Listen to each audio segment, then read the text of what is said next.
хамгийн аимшигтай pop хууль бол хамгийн аимшигтай амьдралд одоо түүг болж байгаа pop хууль бол эрхэм гишүүний халдашгүй байдал гэдэг солиорлын хууль байгаа. Тэр бурхан уу? Тэр хэнийг ч өнөөдөр зодод нүдэж болохгүй. Гишүүнч байна уу? Гим хийсэн ч байна уу? Хийгээгүй ч байна уу? Хэнд ч хүчирхийллийн аргаар хүрж болохгүй. Их хурлын эрхэм гишүүнд хүрж болохгүй гэдэг халдашгүй хуультай эргэн баасан хөө, эргэн бата, эргэн дулмааг зодож болно гэдэг харгас хуультай байж болохгүй. Түүн шиг хахуйл, альбан тушаал тэр тэгэл хүн амны хэрэг хийцэн байсан ч гэсэн халдаж болохгүй гэдэг хуулийг өнөөдөр эрхэм их хурлын гишүүд улсын хурлын тухай хуулийн 41-7 дээр оруулаад баталсан байна. Одоо та нарт асуу, шударгаас шаардаад байгаа нь үнэн юм уу? Авилгалтай та нар тэмцэх нь үнэн юм уу? Альбан тушаалтнуудаа та нар 10-20 жил насаар нь ял өгье гэж өнөөдөр сонгуульд яриад, сурчилгаа хийгээд авилга альбан тушаалыг бууруулах гэж яриад байгаа нь үнэн юм уу? Үнэн юм бол энэ хамгийн түрүүнд их хурлын эрхэм гишүүдийн эрх мэдлийг өргөжүүлэн гэмт хэргийг нь халахлан хулгайч нарын үүр болгосон энэ хуулийн заалтыг хүчингү болгооч гэж шаардах ёстой. Ингэж байж энэ улс цаашаа явнаа. Хууль алдаатай батлагдлаа гэж ойлгож болно. Гэтэ хууль попорж баталж болохгүй. Хийргэж баталж болохгүй. Сая одоо ерөнхий сайд Зандан Шатар дарга маань биднээс нэг зүйл асуулж байна. Биднээс нэг зүйл асууж. Та хувьцаа эзэмшигч шүү дээ. Тань 67,000 төгрөгч гэнэ өгөө. Манай компани жоохон ашиг олчихжээ. Тань 67,000 төгрөг өгөө гэж. Маш олон хүмүүс лайв хийж байна. Хүүе би 67,000-аас татгалзъя. Би их оронч гэдгээр нотлъя, батлъя. Ийм учраас энэ 67,000-а танд хандивлъя. Төр та энийг минь аваад түргэн бушуухан шиг, түргэн бөгөөд бушуухан шиг захилгаан станцаа бариач. Бүтээн байгуулалтаа хийгээч гэд. Нэг талаасаа зөв. Гэхдээ нөгөө талаасаа буруу. Та нэг удаа ашгаасаа татгалцсан.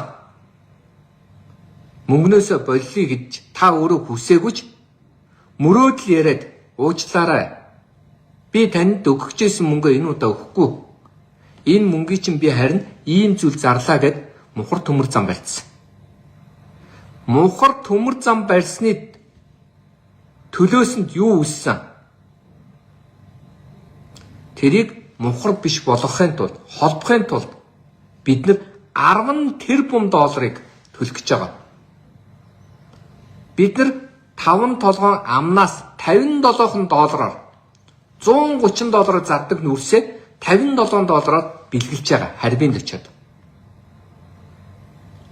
Улсын их хурл хууль батлахдаа энэ хуулийг эрүүгийн элементүүдээр шахуулж агаад эрх мэдэлтнээс айж агаад харьбинд очиод хахуйл авч агаад энэ хуулийг баталсан.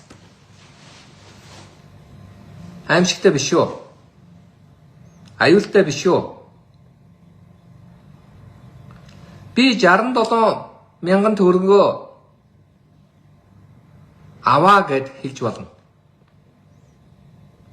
Гэхдээ өмнө надад хэдий өгөх гэжлөө энэ өгсөн зүйлээр өмнө юу хийсэн бэ гэдэг тайлан бид нар авмаар байна.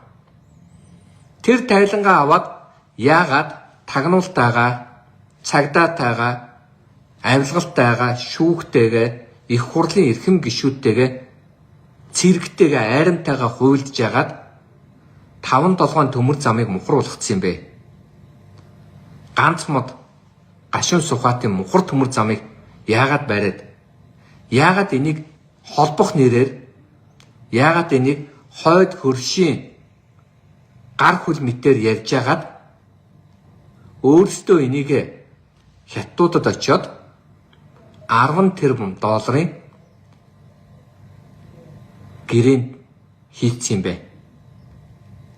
Харбинтны гэрээг хийхэд хятадууд маань урд хөршийнхэн маань хүй та нар үнэхээр зүүдэлж гэнэ үү, бодож гэнэ үү, арай үгүй байлгүй дээ. Би 5% энийг чинь багасгаад өгье. 5% бууруулад өг.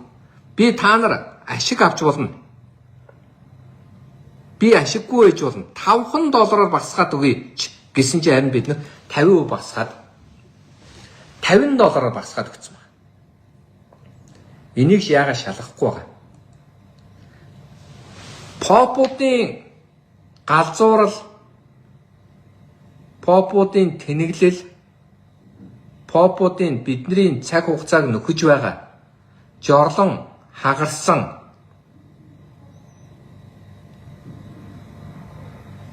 эсвэл виски хулгайлагдсан хөөх юм уу талигч осорж яамаа харж баясдаг бол одоо сэтгцийн хагас өвчтөй авгааг харж гайхширч яхахын оронд Харбины гэрээг яагаад өнөөдөр хамтдаа хэлэлцэж 10 тэрбум доллар яагаад төлөхөөр болов? Яагаад би 67 мянган төгрөгөл авч байгаа юм бэ? Өмнө миний мөнгөөр юу хийсэн бэ гэдгийг яагаад ярихгүй байгаа юм бэ? Энэ бол өөрөө асуудал юм. Энэ бол поп хуулиудын баталсны нэг гор юм. Яагаад гэвэл олон улсын гэрээг улсын хурлаас хууль гаран албажуулдаг улсын хурлаас. Хууль гарган албажуулахдаа түрүүний хэлдгээр Харбины гэрээг батлая гэд тэр үед хинэн ч энэ хуулийг уншаагүй. Хинэн ч энэ хуулийг хараагүй. Зүгээр л хэрэг эрхлэхийн дарга маань эсвэл одоо юу гэдгийг намын дарга маань ийм хуулийг яаралтай батлах гэсэн штэ гэд хүнжил дотроо, ханцуун дотроо Харбин дээр очиод хахуулаар гэрээ ийдсэн байх магадaltaй байна. Яриад ирсэн хүмүүс нь бүгд алга болсон. Янз бүрийн дарга аваад чимээг болсон. Яагаад чи маргааш дахиад сонгуул болно? Амьдрал дахиад үргэлжлэнэ. Бид поп хуулиас болоод 10 тэрбум долларын алдаж байна.